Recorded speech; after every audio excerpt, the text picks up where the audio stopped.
Welcome to another Kundalini conversation. I'm your host, Brent Spirit, and my guest today is Tree Wiseblood. Tree, welcome. Thank you so much for your presence today. Hi, Brent, and yeah, I'm looking forward to our conversation. Me too. We've had this scheduled for quite a while, and I can let the audience know a little bit about you and about how we became connected. I believe I first came across your work on Instagram and I noticed your username. I think you may have been on one of my lives in the audience there, and I saw the username Awakening Through the Body. And of course, this is a theme that runs through my work, is the importance of the body, of integration, of soothing the nervous system and healing. And so I went to your page and I see, oh, you're offering Kundalini support, and I explore your work, and I see that you've had years of experience with the spiritual path, quite a rich and interesting, fascinating journey of healing. And now, of course, you're offering support to others. And so, of course, whenever I come across a person like that, I send them an invite and say, hey, join me on the podcast, because I know you've got some great things to share for those that are out there going through this journey. So if it's okay, I'll briefly tell our audience a little bit about your background. Tree is a spiritual mentor, transformational body worker, certified global TRE instructor, which I think we'll get into a little bit, and of course, a Kundalini supporter. Tree's the author of Hot Flush, Dark Cave, which is a book describing her healing journey through the portal of menopause. Tree's also a healer in the shamanic tradition. She's been interviewed on Buddha at the Gas Pump, Seekers Finders, and Wow Peace. And in preparation for our interview here today, I listened to some of the interviews you've done in the past.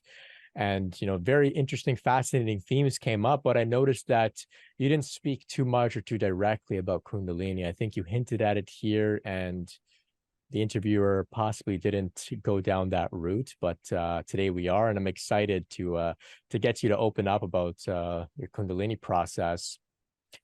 Today, Tree operates a healing center on the south coast of Australia called the Meher Farm. Of course, this is named after Avatar Meher Baba, who seems to have been majorly influential on Tree's journey. And we'll get into your relationship with Avatar Meher Baba as well, I'm sure. And at the Meher Farm, Tree offers workshops, retreats, and healing sessions. As well, you can connect with Tree over Zoom for Kundalini support if you feel called.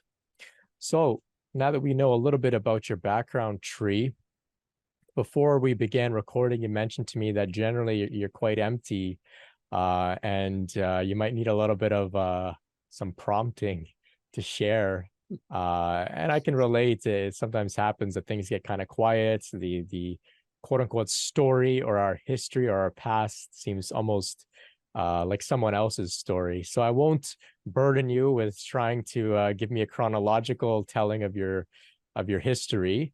So maybe I'll come up with some questions on the fly. I think first we can begin a little bit.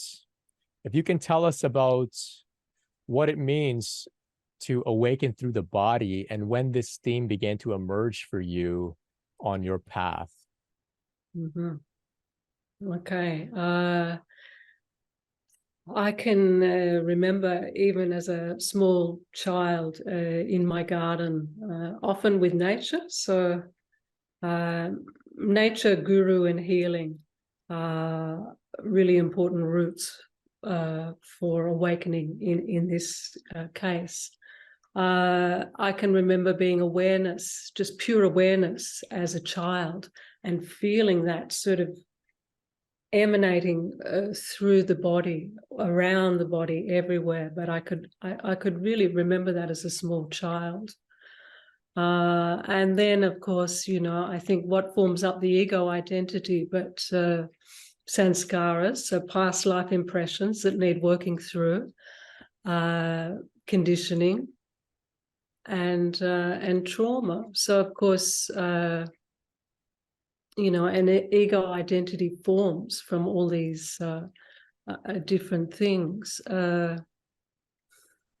The body part of it for me is noticing. So noticing when there's contraction, noticing when there's expansion, noticing when it's sort of a neutral sense. This noticing of the body and the nervous system, for me, is a really good feeling of where we're working from. So what we're working out of. If we're perched up and contracted, often we're in mind and the person's running the show. You know, if the physical system is relaxed and calm and the body is more in an expanded sense, then we're often working from our beingness. Beautiful. And, you know, we're not the body ultimately, but the body can be used as a tool to see who we are in any given moment, really. Incredible. Yeah. So you mentioned here that, you know, when we're in a state of contraction, we are the person, or we're operating through the person. This isn't normally language that I use. I'm very familiar with it, having explored quite deeply the neo-Advaita non-duality scene. Can you describe a little bit about what you mean about the distinction between operating through the person versus operating through being, and, you know, being in a state of contraction or expansion? Yeah. An example that comes to me is often we'll lose our ego identity or our person and be just the beingness when we are in nature. Often nature can be a catalyst. It can be so impressive and perfect and large that the person can just fall away for a time. There's a sense of expansion. It's not, there's a sense of oneness. It's not a contracted person driving the show. It's a more settled, expansive framework. Right. Yeah. So I was listening to Shinzen Young earlier, and he describes no self, true self, and oneness. And in all three of those, no matter how you look at it, the person is absent, or maybe thin, like a translucent in a sense. Yeah. And this is definitely an experience that culminates with Kundalini process, which is this oneness experience. Thank you for elaborating there. So you mentioned nature. So in exploring your journey in preparation, I've learned that you spent about 3 years out in nature on your property, doing a lot of intense healing and purification. Now, in your other interviews, you spoke about it in conjunction with, of course, your spiritual awakening process.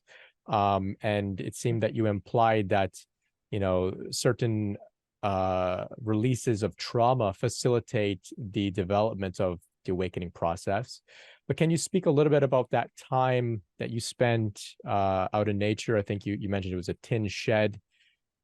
Were you relating with a force within you that we can now look back and call Kundalini? Did you know that it was Kundalini at this time? Yeah, interesting. It was 2009 and I would have been 47. I had a crisis in my marriage, and before I came to the shed, I had a crisis, and my person was, you know, shattered. I woke up one morning and I was just pure awareness. The person had totally disappeared, and this was from trauma. I looked at my clothes on the rack, and I was like, whose clothes are they? No one could be found, you know. It was, and I had been with Mayor Baba since I was 21, and you know, he is the non-dual avatar. But when this occurred, it was beyond my understanding. Even though I had read about non-duality, I didn't really understand what an opportunity this was. So I put my clothes on and I, climbed back into my person, and I got on with my life. But that was the beginning of a total unraveling of this person, which was an absolute gift for me.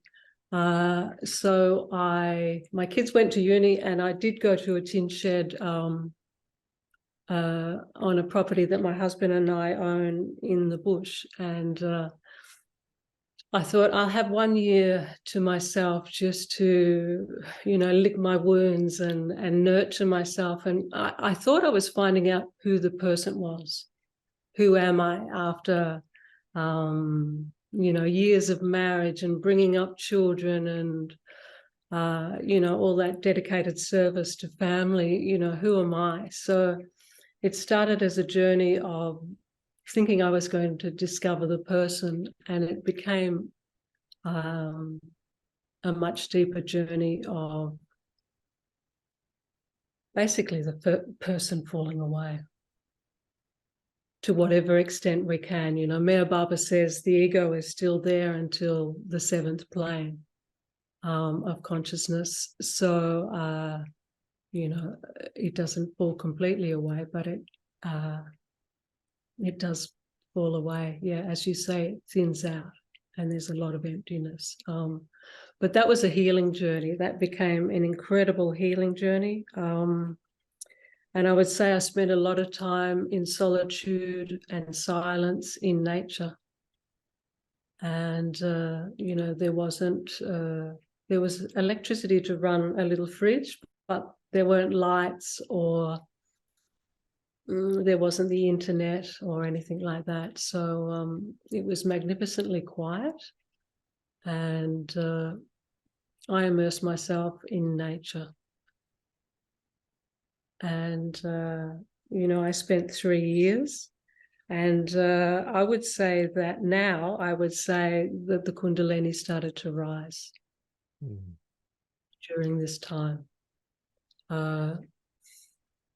And with that, I had openings. I had heart chakra opening. I had a crown chakra opening. And I had a lot of healing and contact with the subtle realm. And I think because it was so quiet, and it was, I was in the natural world, the subtle realm started to come in and visit me. And eventually there were 2 spirit guides that did healing work on me. And I would say it was a spiritual emergence. I was, at the time, I would say my nervous system, possibly from birth till after I'd done a lot of healing work, was stuck in a fight, flight, fawn, freeze loop.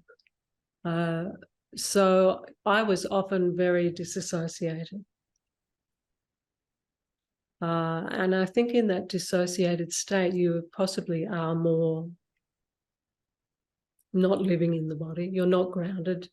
You're possibly more living out of the body, and the subtle realm it's quite easy to live more in the subtle realm.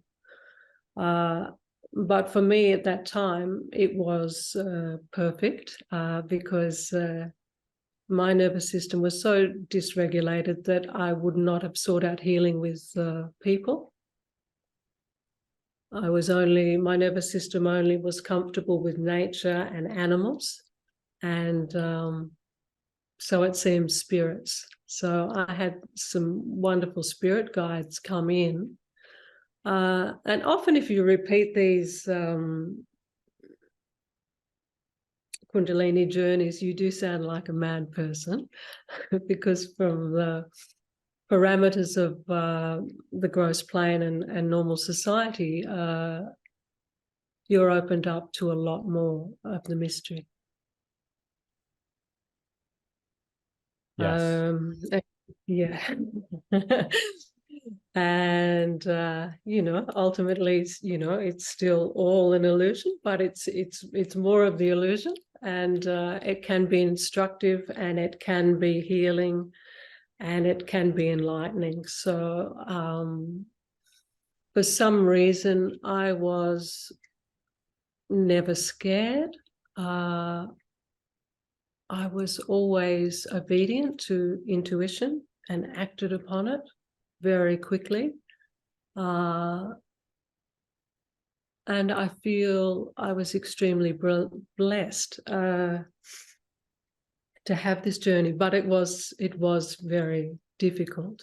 Even just the rising was a lot of influx from the subtle realm, and a lot of subtle surgeries and healings, and but I just went through it. I loved it. It was sometimes physically painful. It was sometimes emotionally painful, but it was organically driven by the universe. Like, I feel like I didn't have any knowledge about healing or inner child in 2009 when I was 47, 48, and yet all these gifts from the universe started happening, and I had an organic inner child healing, and I would lay in bed at night. Of course, not a lot of sleep with Kundalini, so a lot of heat, not much sleep, lots of visions, lots of work being done on the person this life, and it extended into a very heavy past life impression that I had. Yeah, lots of healing on one level was done. What I can remember about it, at the end of the healings, I feel like, I'd opened into oneness consciousness. I felt one with everything, and yet my person was still there. It was like the person felt one with everything. Sometimes I'd be traveling in my car, and I'd see an eagle. Eagles were very prominent as spirit animals, and I'd see an eagle on the side of the road, and he would be ripping shreds off a carcass, and the next minute I would be in the eagle having that experience. So the oneness experience for me became quite literal. So many interesting themes there. Wow. But yes, you've presented quite a clear description of this state of oneness that we're seemingly all working towards as we go through Kundalini awakening. So thank you for that, because I know others out there are in the midst of difficulty, like how you were going through that period out in the bush, and yes, for sometimes there's no light at the end of the tunnel, but here you are saying, hey, keep going, there is oneness. So many themes came up there, and part of me wants to be selfish and talk about what interests me, but I'm also keeping our audience in mind here. So there are some who have what we would call a Kundalini rising in the way that you described there, where the energy begins to rise, but they have yet to experience the falling away of the personhood or the no self experience. The head-based is how I'd like to look at it. The head-based shifts in perception and awakening. Like you, I experienced the same falling away of Brent, and within the next few years, the Kundalini began to rise, and then my body became involved in the awakening. However, there are many out there who are experiencing the awakening of the body, but don't understand or haven't yet experienced when they hear about things like oneness or no self or non-duality. Okay. Do you have anything coming to you about these distinctions? Of course, everybody has a different, unique journey. What can you say to those that have yet to taste the spaciousness that exists beyond the personhood? Yeah, well, I would say, Brent, in my case, in 2009, there was this sense of oneness, you know.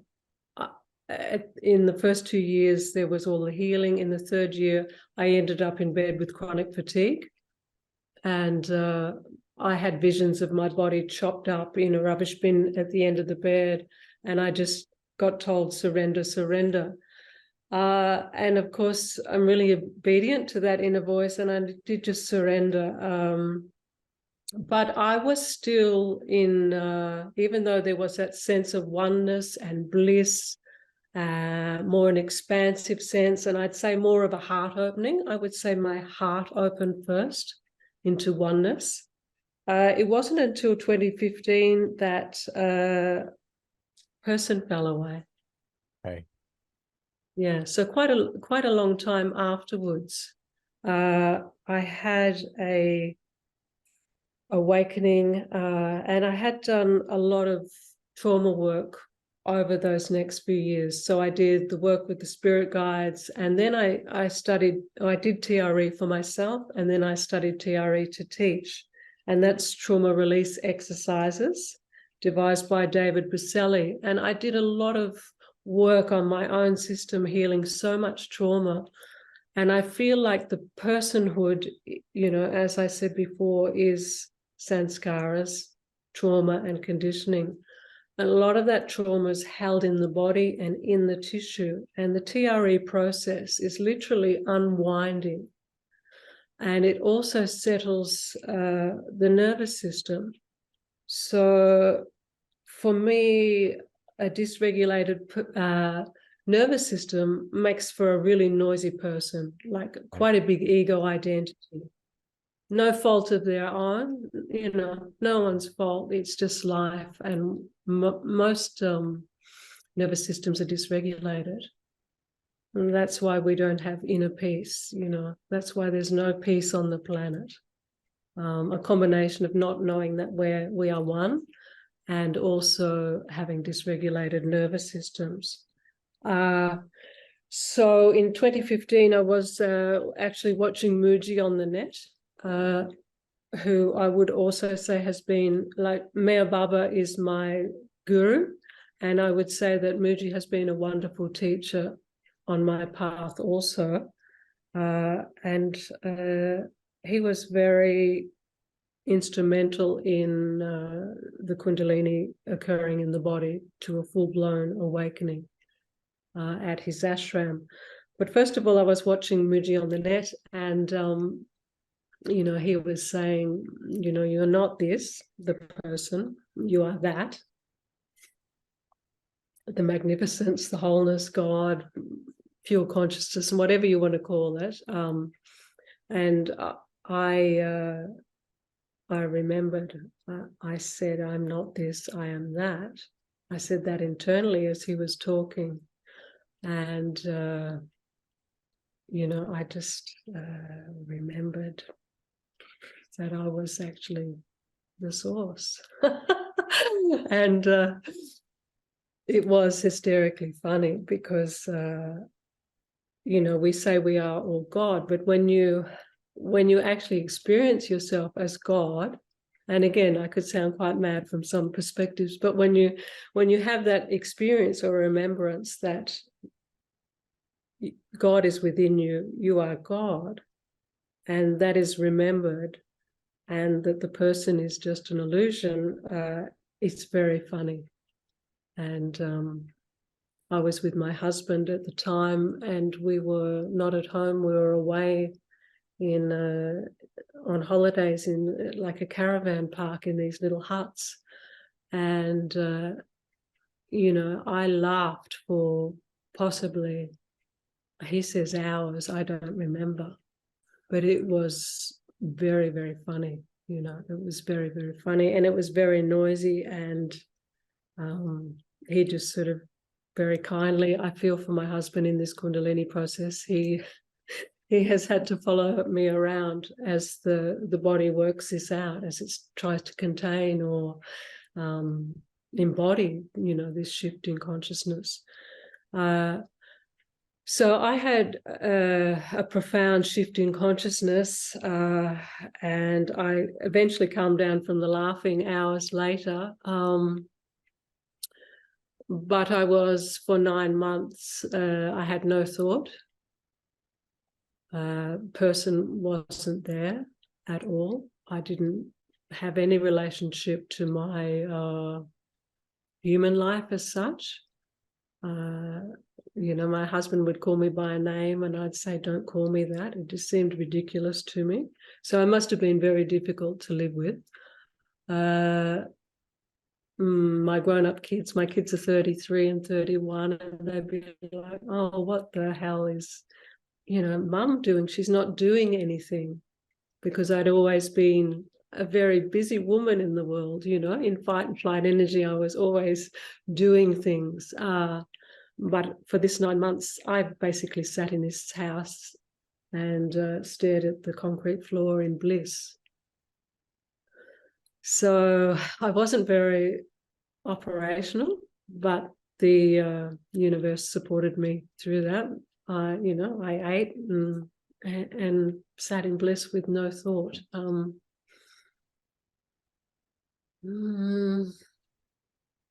I can remember seeing my husband in bed, thinking, "Who is he?" Yeah, it was very vast. So I'd say that was, for me, that was the head waking up, just to vastness. It was vast. It was dry.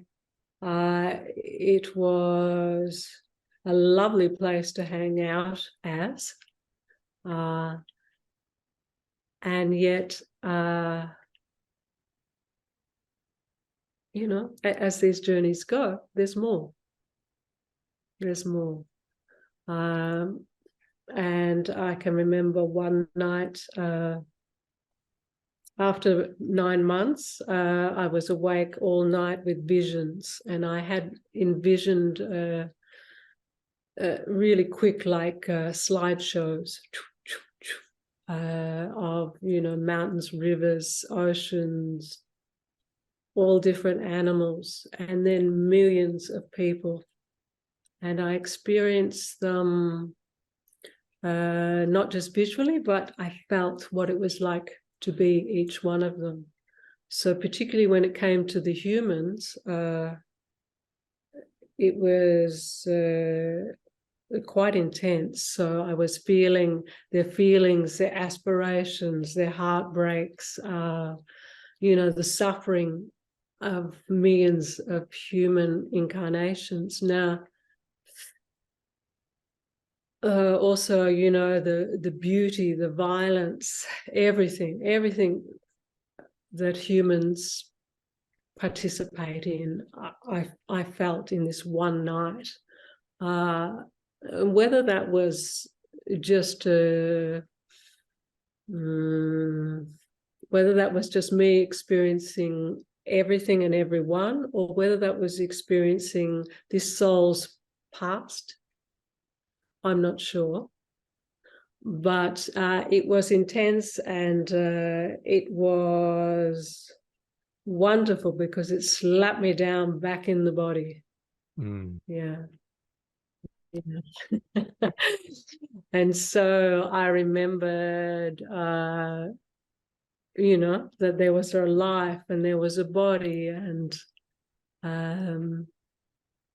there was a family, and there was a husband, and I had work, and yeah. So I feel like, yeah.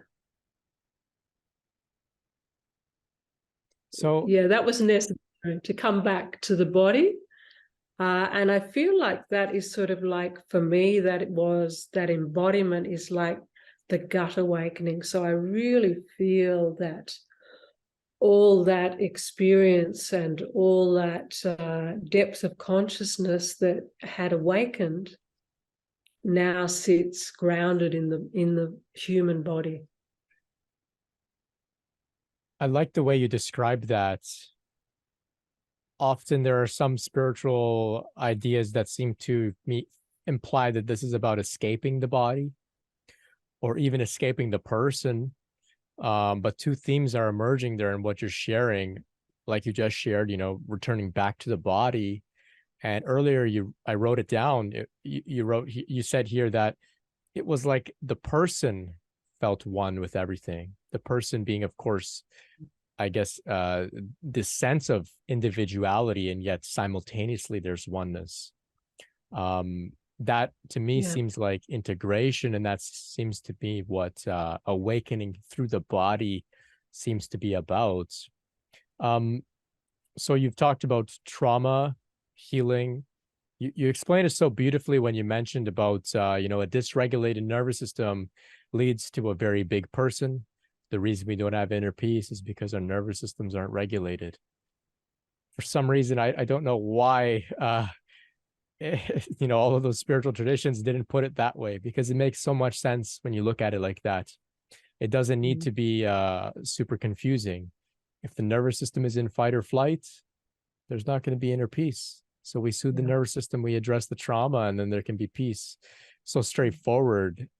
Thank you. It is straightforward. Like, it's super simple. It is super simple, because if your nervous system is regulated, you automatically have calm mind. Yeah. Yeah. Yeah. So the body is where the work really takes place on a deep level. Yeah. So I'm curious. Earlier you mentioned Mooji, you mentioned Maher Baba, and you said that you spent some time in an ashram, and that had to do with your Kundalini awakening. Was that Mooji's ashram, or was that Maher Baba's ashram? Well, I went to Maher Baba's ashram when I was 21. And, I had some wonderful things happen there, possibly in great assistance to my spiritual journey.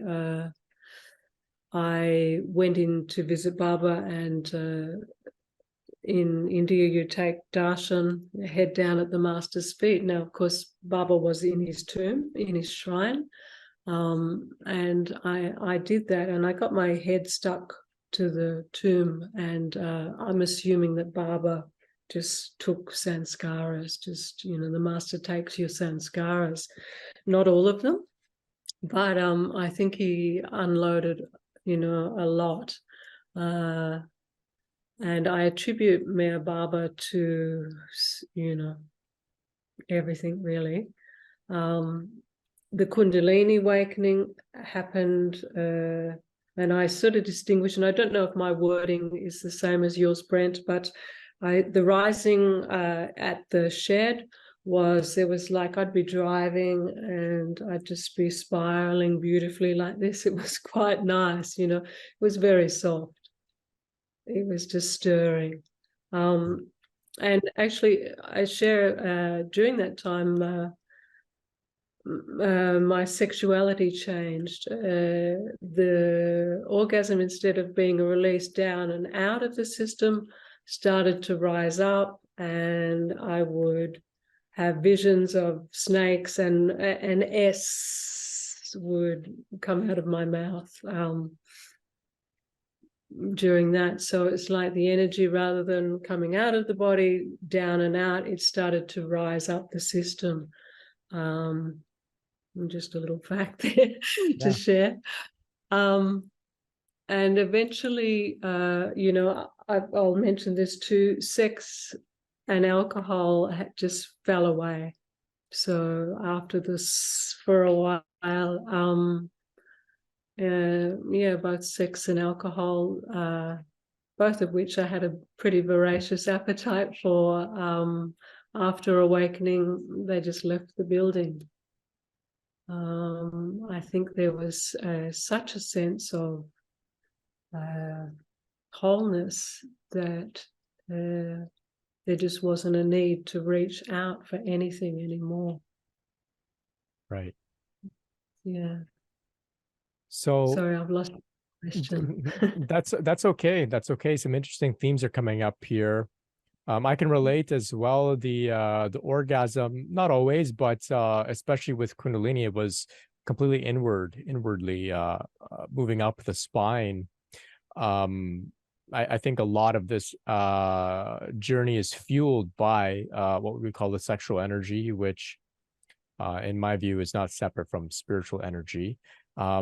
So thank you for sharing that, because I know others are out there are experiencing similar things. And of course, it's difficult to speak about. Maybe some people don't want to Google search it and have that on their search history or something. And, it can be difficult. So thanks for opening up about that. Interesting stuff there. So my original question was, so you made a connection with Meher Baba. Brilliant. Yeah. Now, did Kundalini rising you mentioned, did that take place later on in his ashram, or was that Mooji's ashram? Yeah, so in 2016, I had like a full Kundalini awakening, and that was at Mooji's ashram. I remember one day I just held his hand. He has a very strong presence, and he's very generous and prolific in his teaching. One day I held his hand, and I was at his ashram, and that night it was quite bizarre. My hand turned ochre in color, and I couldn't sleep for 2 nights. Like, the energy in my system was I haven't been a great sleeper since 2009. It's just like sleep doesn't really happen very much. But this with the ochre hand, I was just so full of energy that I couldn't sleep. And I was staying at a sister ashram quite close by, and we were going to visit Mooji's ashram the next day. And we arrived at the front of the ashram, and as I started to walk to the ashram, my legs started to sort of give way and shake. I made my way into the ashram where you sign in, and I could feel a force that I find hard to describe, but that was massive. All pervading. It was like the whole force of the universe was making its way through my feet and up my legs and all the way through my body.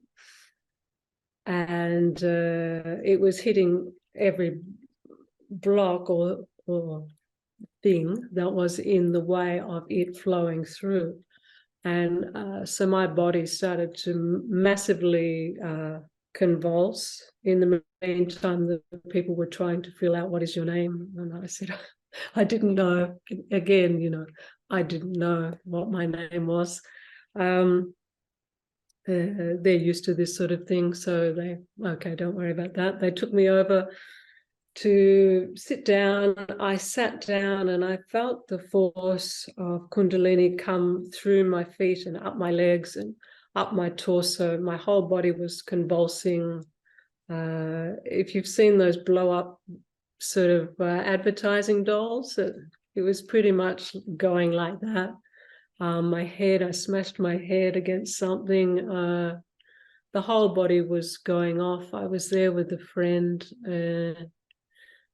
and I felt fine. It was just like, it was enormous. Steam train sound just rushed through, and it went for quite a while, just rushing, clearing. My body was moving, shaking. Yeah, I can't imagine that force that came through. It was almost too much for the system to bear, it was a lot. And my consciousness again had an expansion into white light. My head was full of white light and my whole consciousness was expanded.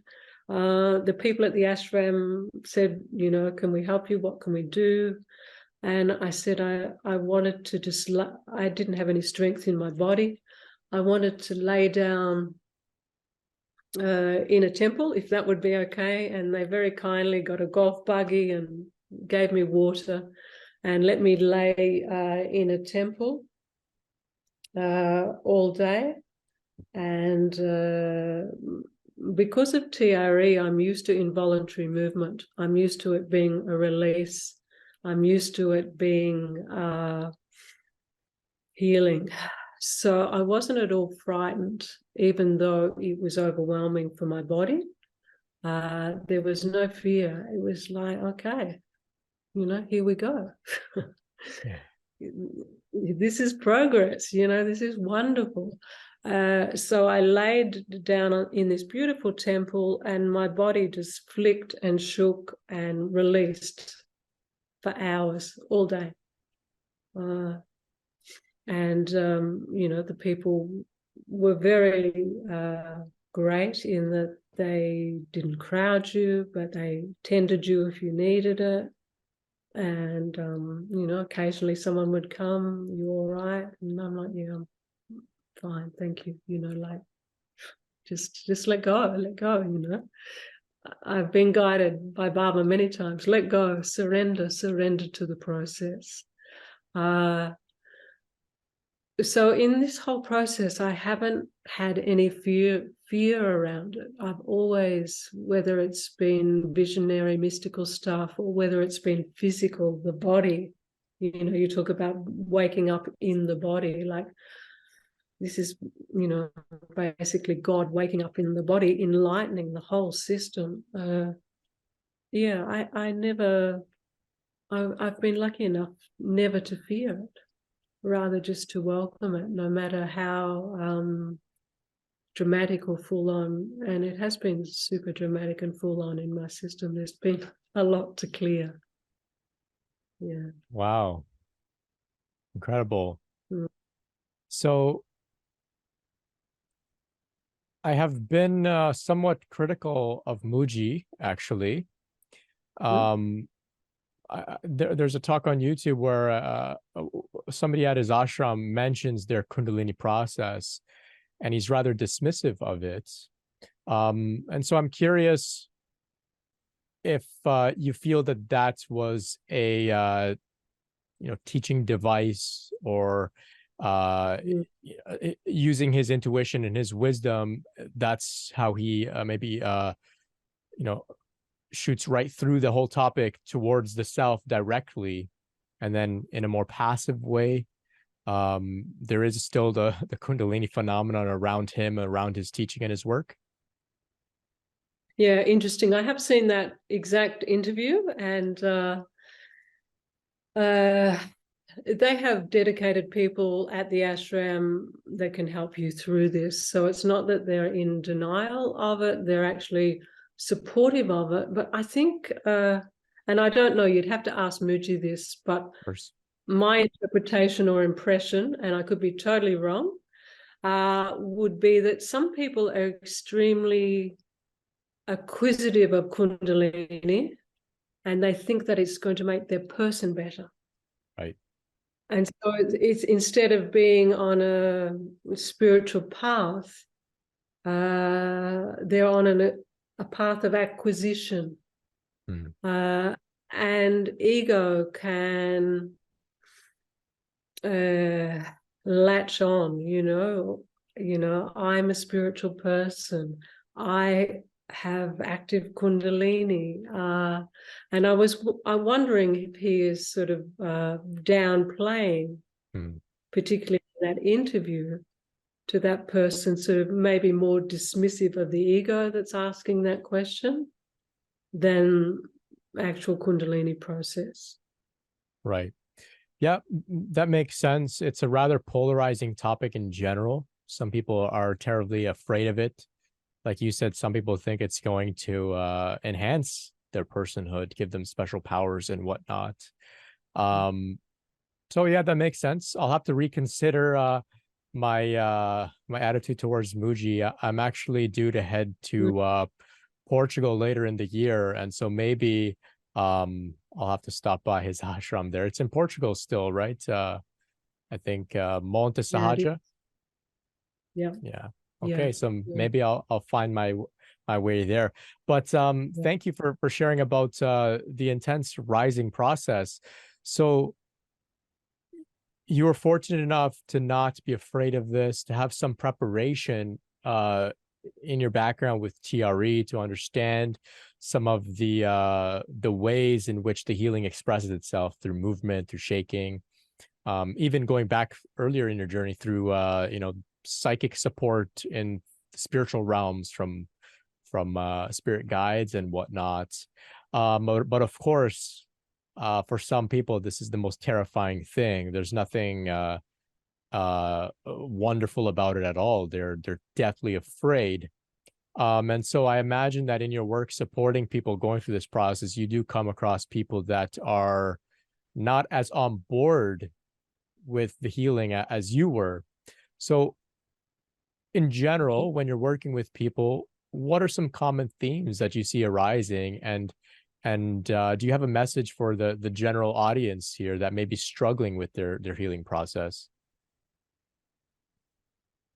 Yeah, I would probably, I often suggest to clients, and I would say that a lot of my clients are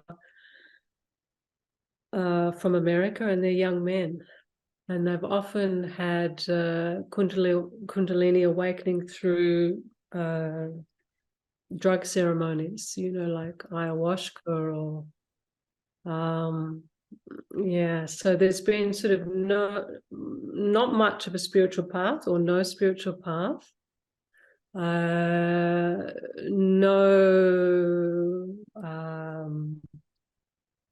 healing journey, no nervous system support, just young men that have just been catapulted into a big opening.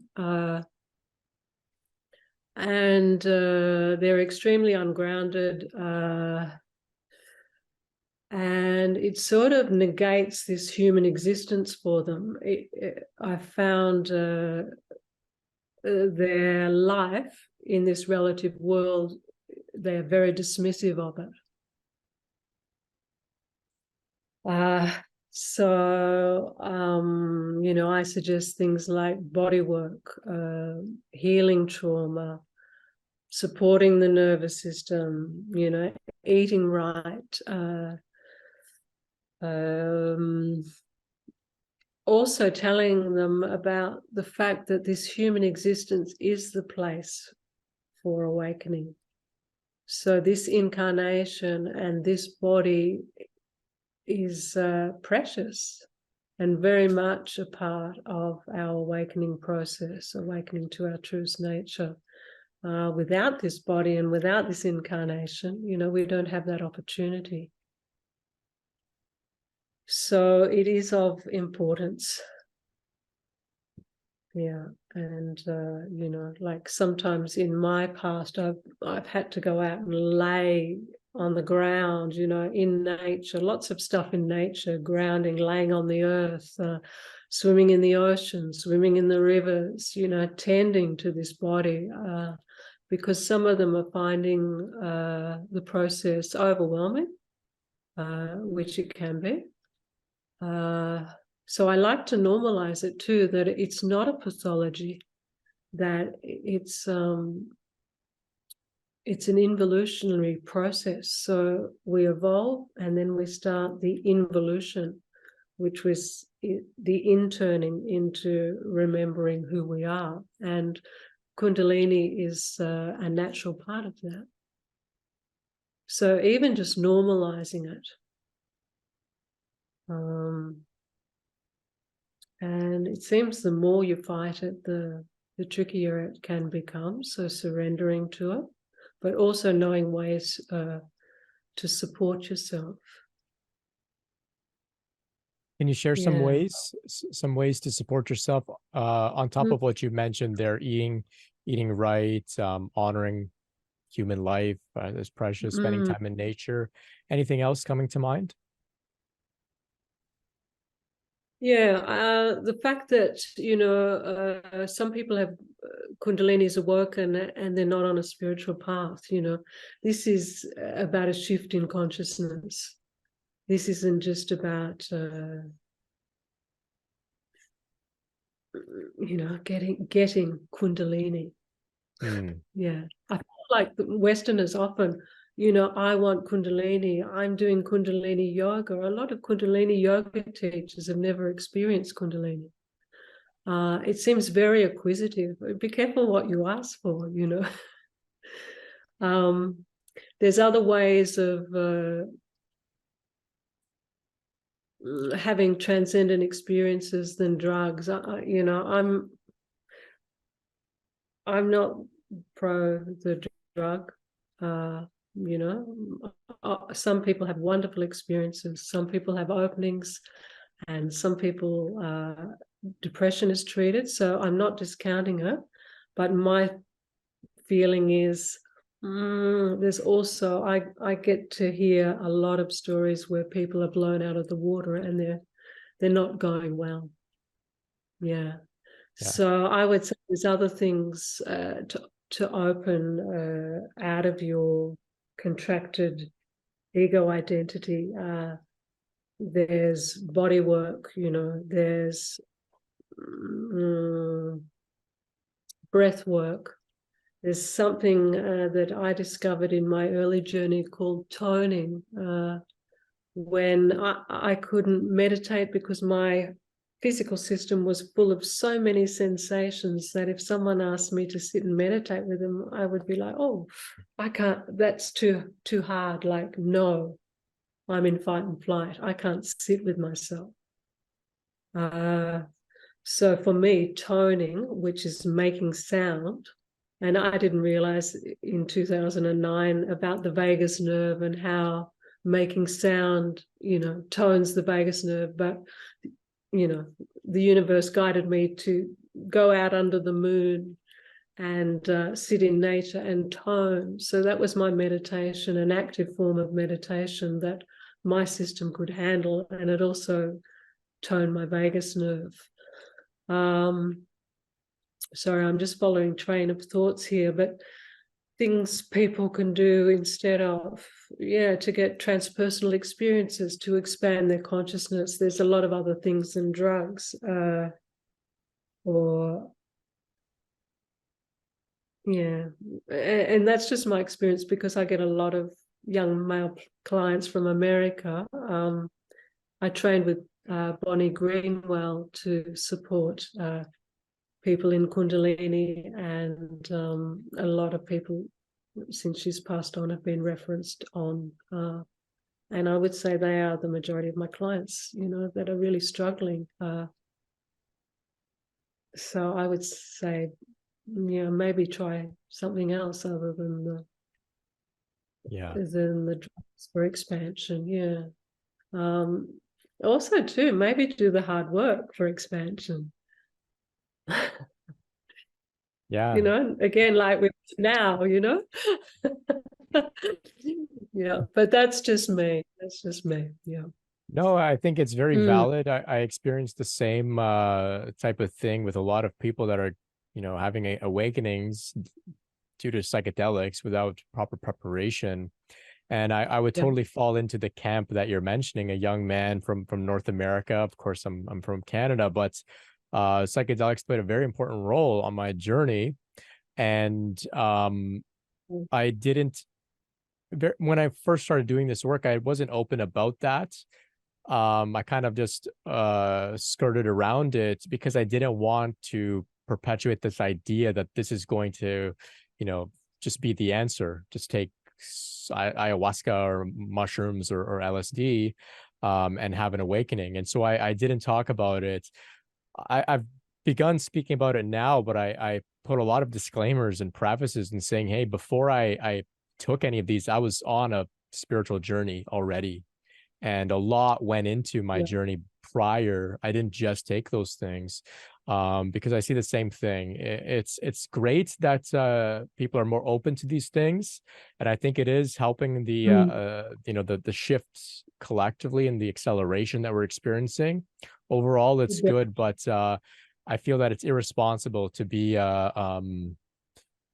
you know, promoting these things without also offering like real spiritual work, which takes work, right? It takes a lot of work. It's difficult. I mean, your journey alone, you described years of going through intense healings, and purification process.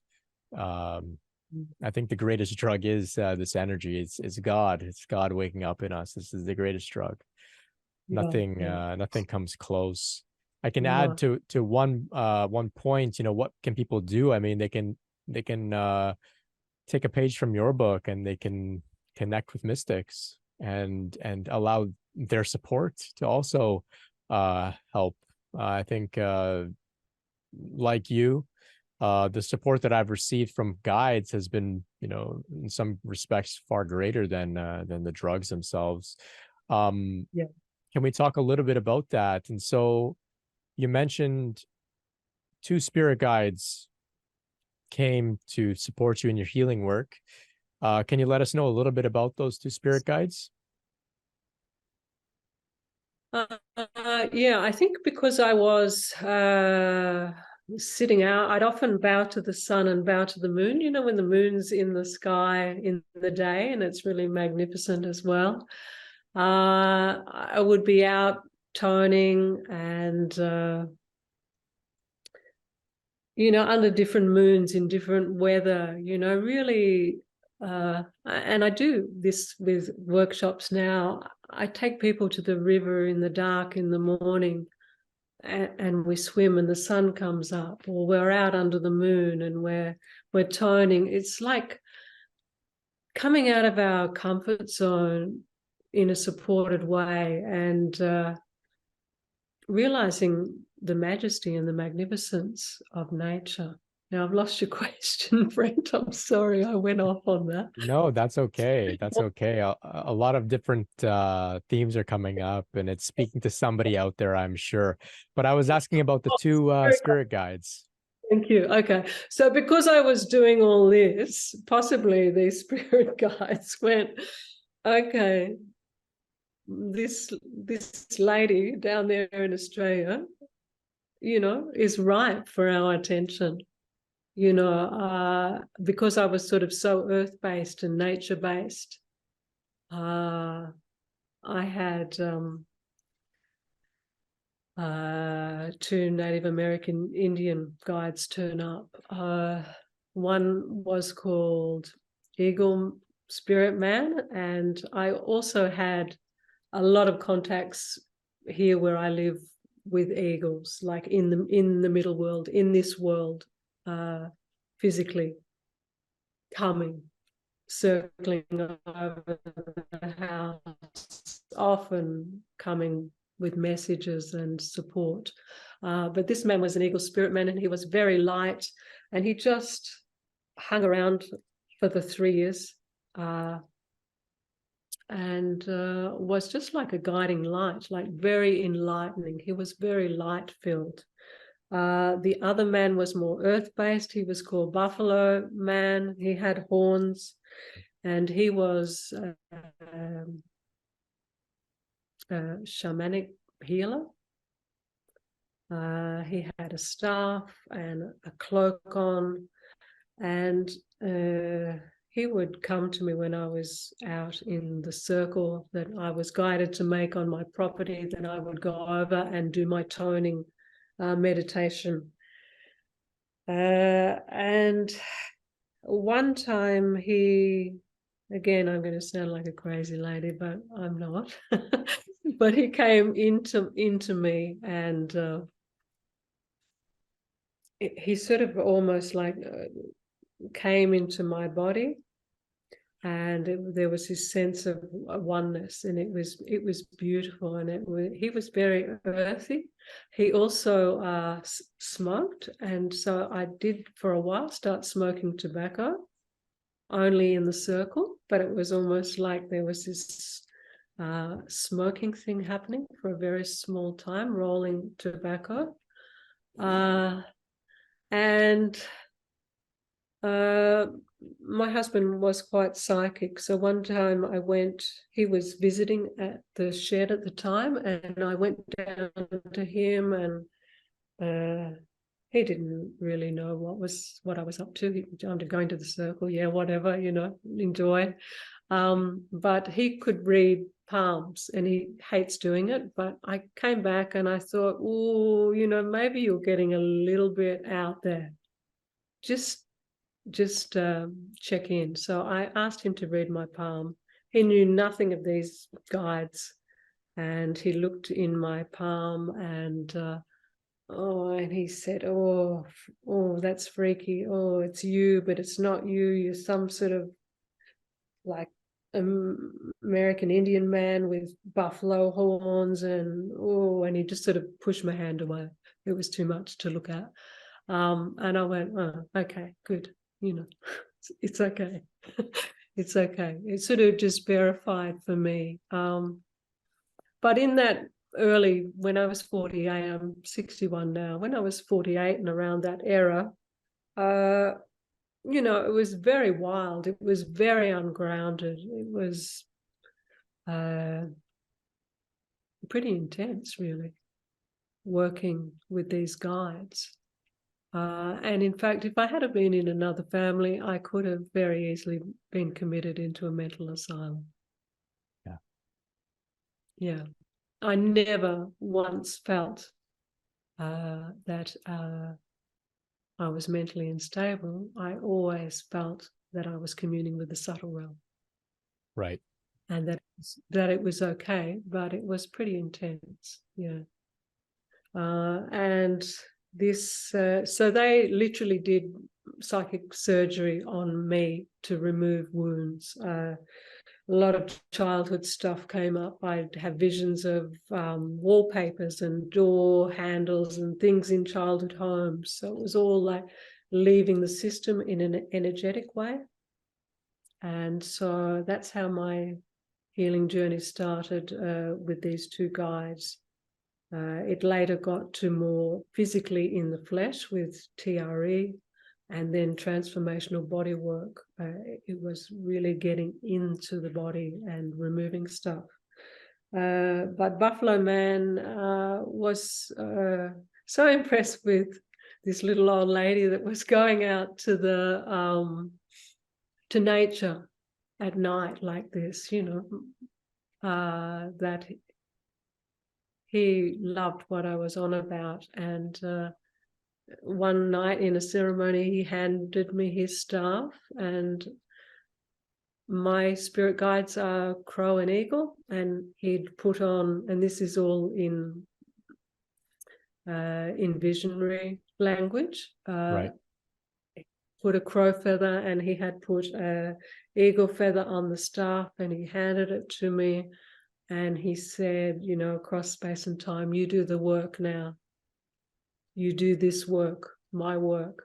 And so I sort of kept healing myself, and eventually came to a point after much trauma healing where I now heal other beings. Yeah.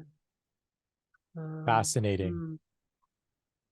So you were initiated into offering a similar type of healing work. And I guess this, along with the other modalities, informs your approach. So I've got a couple more things to get to, but for those that are interested, the links to Tree's work will be in the description if they feel like checking it out now. So thank you for sharing about your encounters with the spirit guides. Throughout our conversation, you've mentioned things like, I must sound mad, people might think I'm crazy, and I of course don't think you are at all. I don't think anything is wrong with us.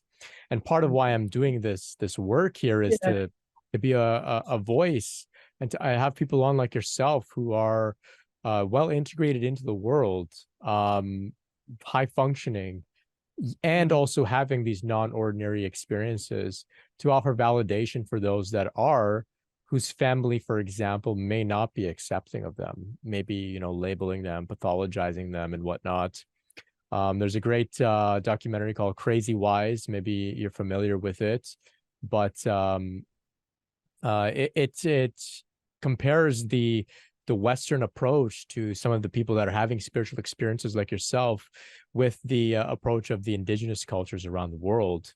And, like you, the indigenous cultures never seem to have pathologized these people. They actually revered them and said, wow, you know, you're able to see things that the average person is not, and therefore you will be invited to become a healer or a guide or a shaman.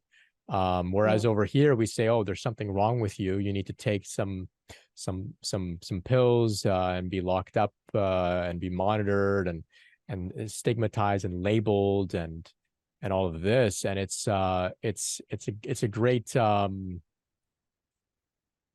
it's very sad. It's very sad, but you know, thankfully, you know, you're out there doing your work and inspiring others, showing that there is a different way to all of this. So Yeah. thank you. And I feel like it is such a journey, Brent. It's like, you know, there are these different awakenings, and some of them you're not overly functional, you know, but when it comes down to being embodied and the gut opening, you do become functional, and you can be of service in the world when, you know, it's not to say it's finished. It's obviously an ongoing process of deepening into the mystery and, you know, making this vessel freer and freer to carry more and more light. Can I explain to your viewers, you know, how I experienced after that 2015 Kundalini, how it manifested for me? Because I know a lot of people are scared, and I would say that my experience was more on the dramatic side. So, and I was fine with it, and I'm really well now. So I just would like to, yeah, maybe share. My body would go into mudras. Now, I didn't know what they were because I don't study that, you know, that thing or what that is, but I would just allow my body, well, there was no stopping it, spontaneously it would form mudras. There'd be verbal utterances, you know, often I'd be with friends at dinner and, you know, just big outburst. But because I had a shift in consciousness before the Kundalini awakening, I don't get self-conscious. Like there's not that self-consciousness of the person anymore. So I don't mind, you know, I don't mind what happens, or, you know, I can talk about anything and it doesn't really worry me.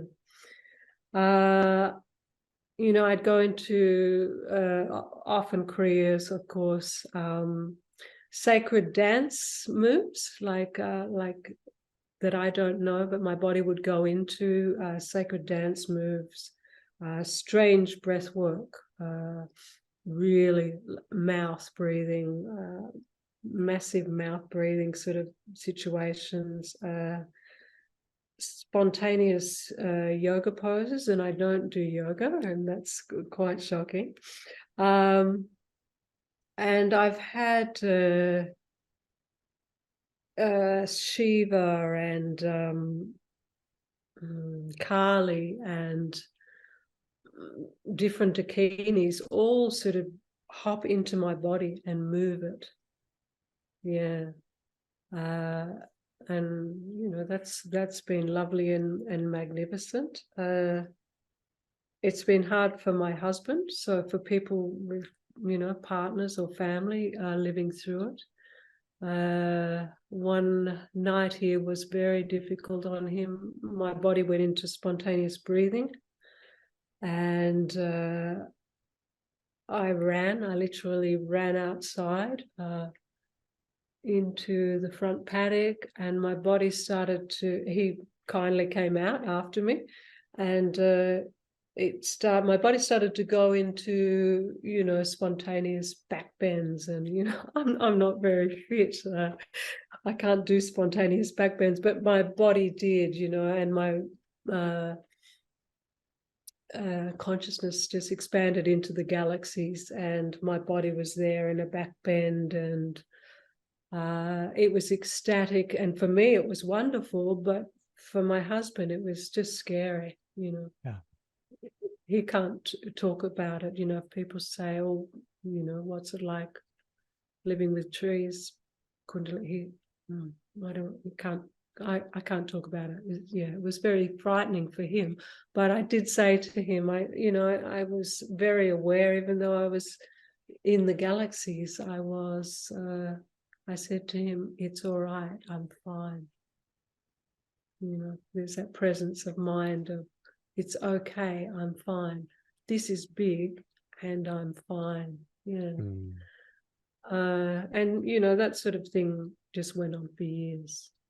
Yeah. So the intelligence of Kundalini, what can you say about it, including your husband in some of these experiences? Do you think that the intelligence also understands the context of your life and it's all under control in this way?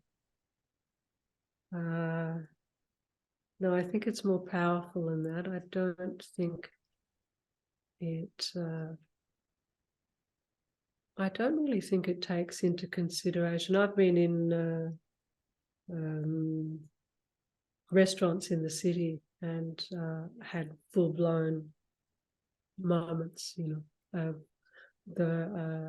something's triggered. Sometimes if I get triggered in my system, the Kundalini will just go off. So I also like to mention that after the awakening, everything that's in the shadows will come up to be met and released, so that you can be more in light, full of light.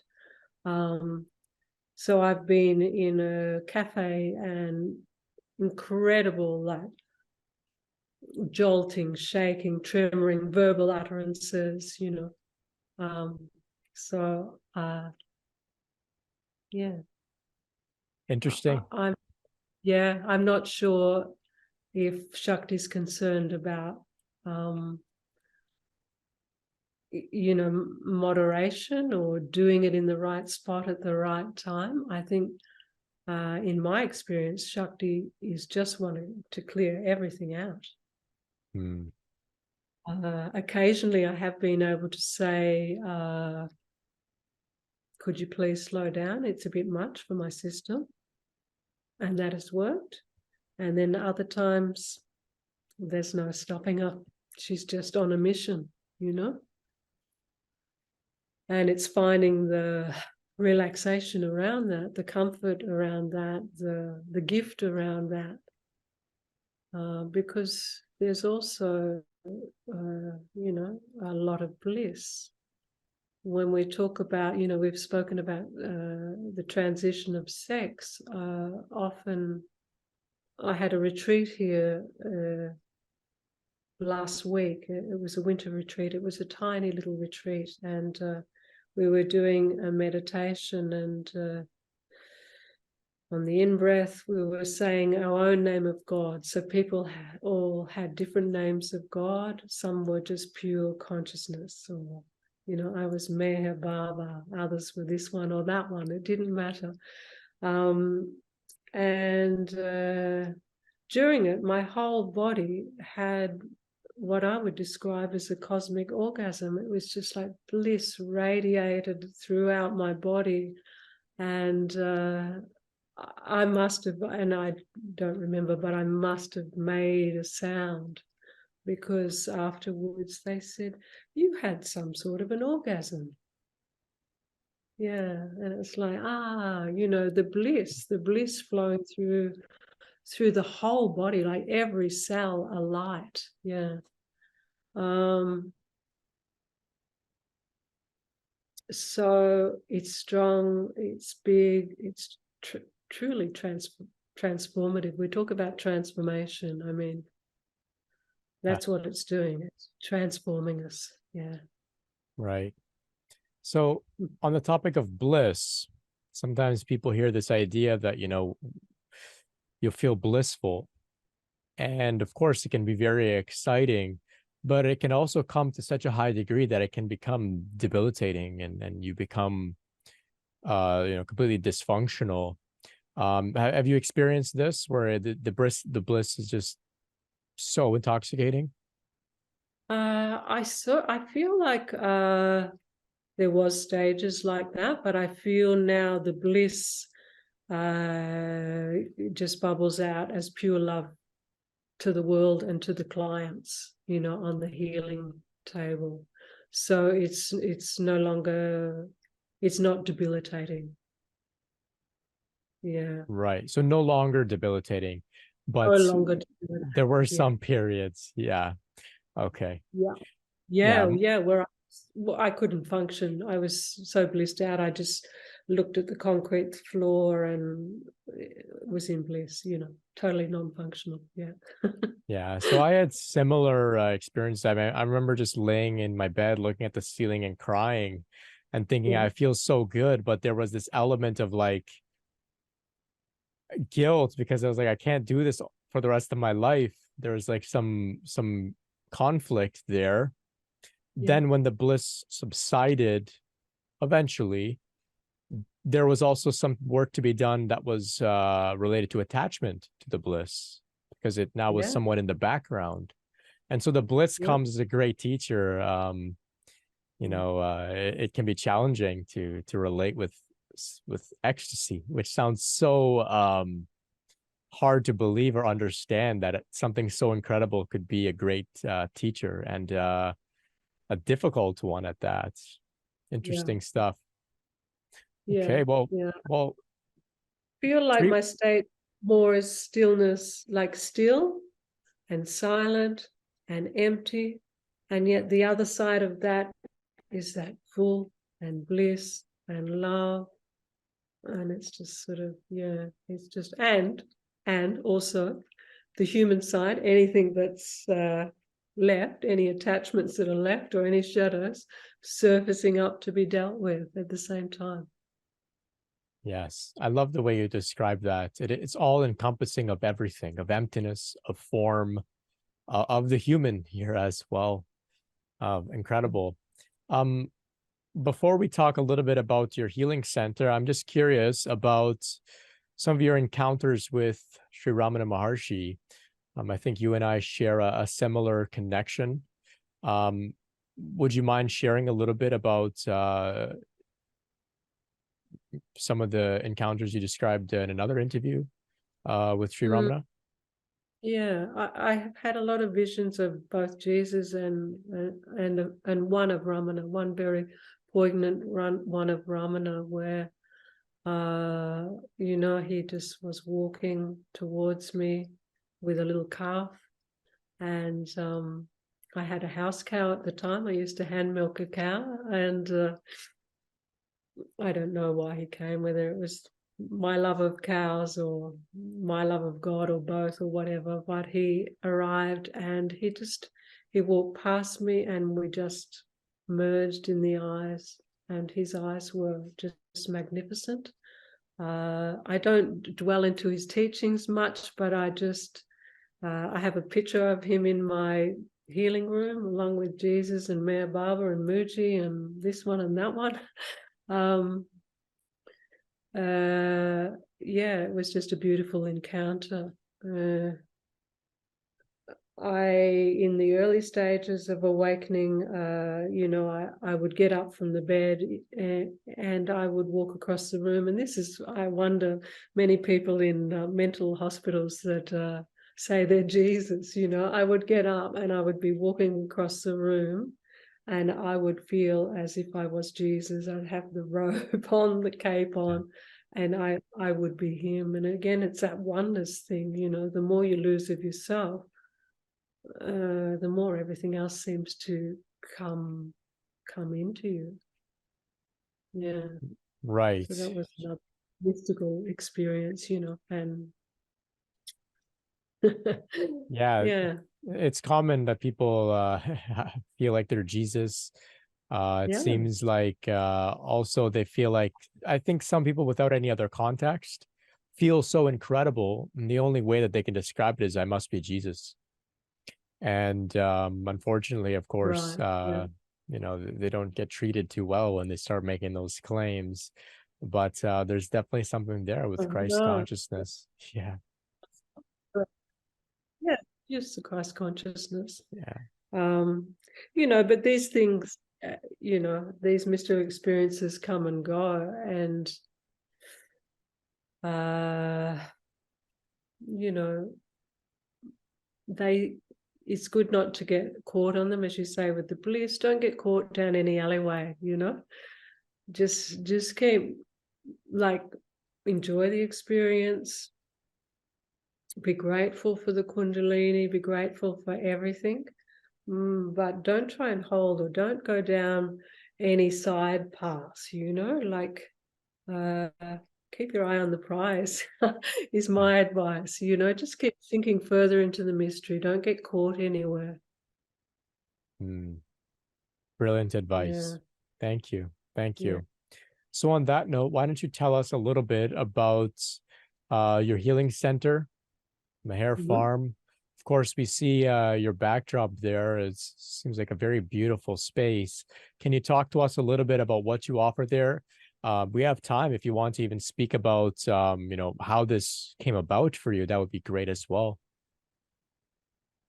As I said, the spirit guide asked me to sort of work on that shamanic realm.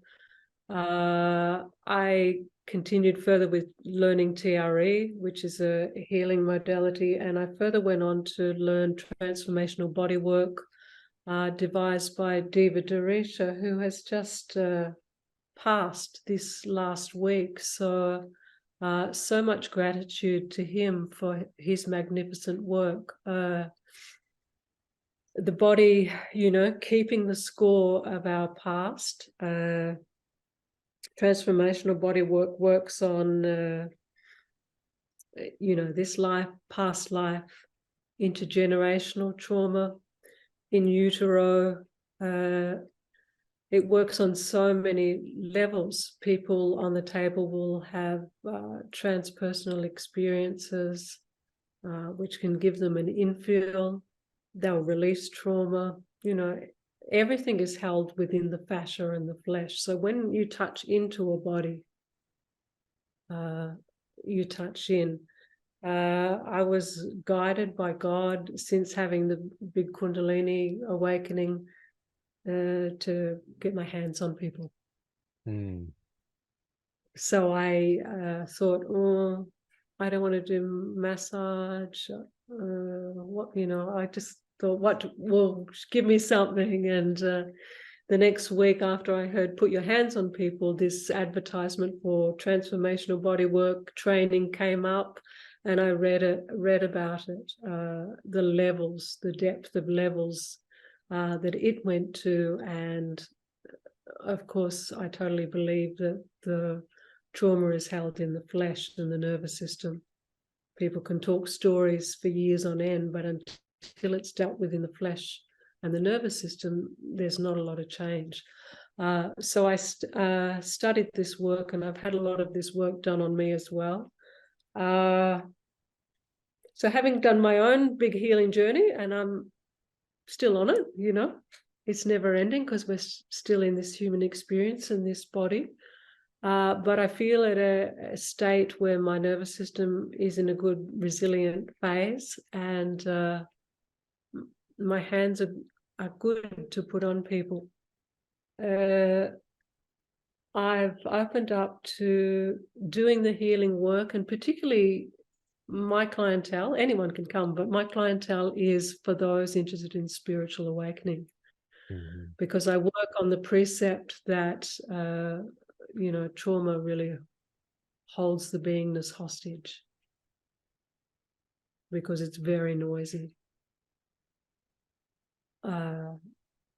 So working on trauma for me is a path that people can actually work on for spiritual awakening.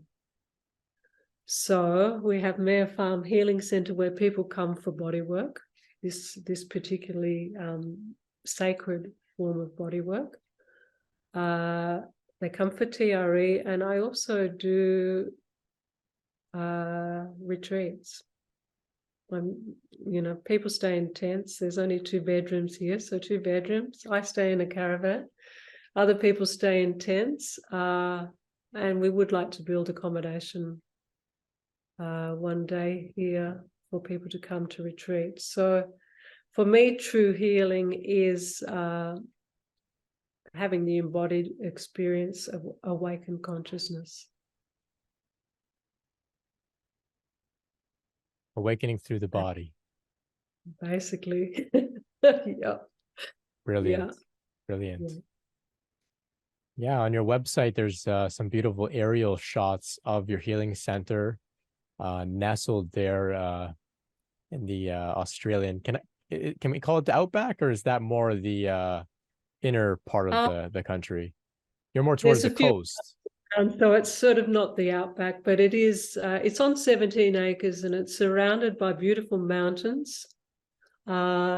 And it's half an hour from the coast, so rugged coastlines and national parks, and yeah, it's all about silence, solitude, nature. And we do interactive work here with the body, with the nervous system, with healing, with noticing when we're contracted, when we're expanded, you know, who's running the show, basically, who's got Right. the reins.